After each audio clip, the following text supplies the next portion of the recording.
ये कोई कहानी नहीं, ये एक हकीकत है जो एक आदमी ने खुद अपनी आंखों से देखी और शायद जिंदा बचकर लौटा। उत्तर प्रदेश के एक छोटे से गांव में एक रात, जब चांद था लेकिन रोशनी नहीं, रास्ता था लेकिन मंजिल नहीं, और पीछे कोई था जो दिखता नहीं था। यह है छलावा, एक ऐसी डरावनी रात की सच्ची दास्तान। तैयार हो जाइए क्योंकि कहानी शुरू होती है अभी। सर्दियों की वो रात कुछ ज्यादा ही सन्नाटेदार थी। गांव के बाहर की सड़क से होकर रमेश, जो कि पड़ोस के गांव में शादी में गया था, रात करीब 11 बजे अकेले पैदल लौट रहा था।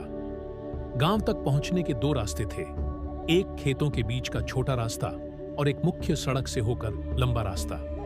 ठंड और थकावट के कारण उसने छोटा रास्ता चुना, जो आमतौर पर दिन में सुरक्षित माना जाता था। चांदनी रात थी लेकिन बादल रह रहकर उसे ढक रहे थे। चारों ओर सन्नाटा था, बस झींगुरों की आवाज और उसके कदमों की ध्वनि। तभी उसे कुछ अजीब महसूस हुआ। ऐसा लगा जैसे कोई पीछे पीछे चल रहा हो। वह पलटा, कोई नहीं। फिर भी कुछ था, एक अजीब सी गंध, जैसे कुछ सड़ रहा हो। वो तेज चलने लगा। कुछ दूर जाकर उसे एक औरत खड़ी दिखाई दी, एकदम सफेद साड़ी में, बाल खुले हुए, सिर नीचे झुका हुआ। दीदी, इतनी रात को यहां? रमेश ने साहस कर पूछा। औरत ने धीरे से सिर उठाया। उसकी आंखें बिल्कुल काली थीं, पलकें तक नहीं, चेहरा बुझा हुआ और बिना किसी भाव के। रमेश को कुछ समझ नहीं आया, लेकिन तभी औरत मुस्कुराई। वो मुस्कान इंसानी नहीं थी और अगले ही पल वो गायब हो गई। रमेश की सांस रुकने लगी। वह भाग पड़ा, लेकिन वो रास्ता अब वैसा नहीं रहा। हर मोड़ पर वही औरत खड़ी दिख रही थी, मुस्कुराती हुई।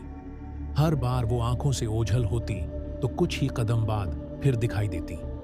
आखिरकार जैसे तैसे रमेश गांव के पास बने शिव मंदिर तक पहुंचा और बेहोश हो गया। सुबह जब गांव वालों ने उसे पाया तो वो बुरी तरह कांप रहा था। आंखें फटी फटी सी थीं और उसके हाथों की उंगलियों में मिट्टी भरी थी, जैसे उसने जमीन खोदी हो। कुछ बुजुर्गों ने बताया कि वो खेतों वाला रास्ता पहले एक महिला की मौत की जगह था, जिसने आत्महत्या की थी। लोग कहते थे उसकी आत्मा अब भी छलावा बनकर भटकती है। किसी को उसका पीछा करने का भ्रम होता है तो किसी को रास्ता भुलवा देती है। रमेश आज भी कहता है, वो औरत इंसान नहीं थी, वो कुछ और थी, और वो अब भी वहां है।